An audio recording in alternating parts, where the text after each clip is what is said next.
Waterproof कपड़े पहने जाए तो व्यक्ति जल के बीच रहने पर भी भीगता नहीं है। फायर प्रूफ कपड़े पहने जाए तो व्यक्ति आग के बीच रहने पर भी जलता नहीं है।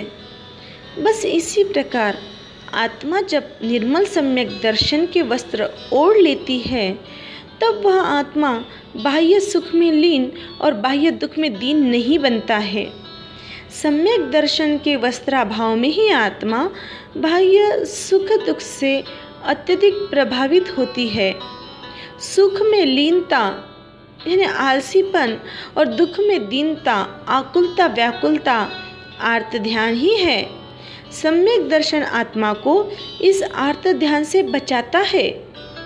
सिर्फ इस लोक के ही सुख दुख की चिंता करने वाला और परलोक परमलोक से सर्वथा निरपेक्ष रहने वाला अधम कहलाता है। ऐसा अधम व्यक्ति अपने वर्तमान सुख के लिए हिंसा, झूठ, अत्याचार, बलात्कार आदि कुछ भी पाप करते हुए नहीं हिचकिचाता है।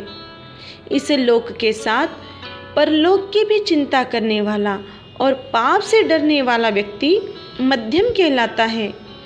मरने के बाद मेरी कौन सी गति होगी, मेरी दुर्गति तो नहीं हो जाएगी ना, इस प्रकार की चिंता करने वाला मध्यम कहलाता है।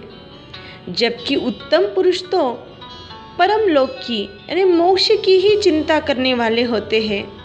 मेरी आत्मा की मुक्ति कब व कैसे होगी, इसी चिंता अनुसार जीवन जीने वाले उत्तम पुरुष कहलाते हैं। वे सम्यक दर्शन को अपनाकर अपनी आत्मा को उज्ज्वलता की ओर ले जाकर मुक्ति की कामना करते हैं। ऐसे उत्तम पुरुष जगत में विरले ही होते हैं। आत्म विकास के लिए अंतरंग योग्यता का अत्यधिक महत्व है।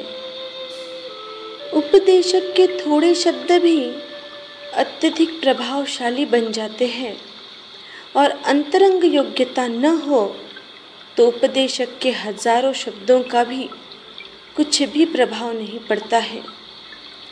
चंडकोशिक, रोहनीय चोर, अर्जुन माली और दृढ़ प्रहरी आदि में अंतरंग योग्यता थी। इसी के फलस्वरूप थोड़े से शब्दों को सुनने पर भी उनके जीवन में अभूतपूर्व परिवर्तन आ गया।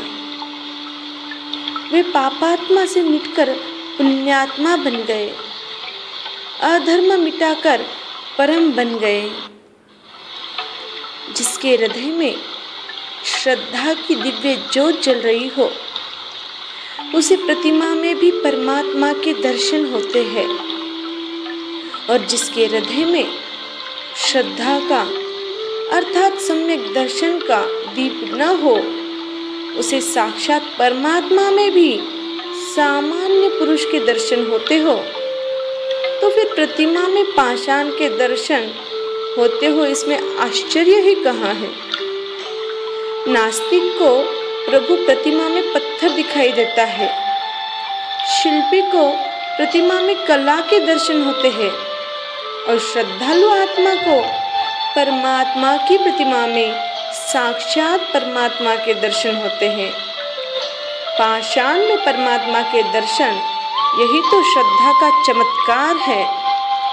मन में श्रद्धा को धारण करें तो निश्चित ही परमात्मा स्वरूप के दर्शन होंगे। जय आनंद।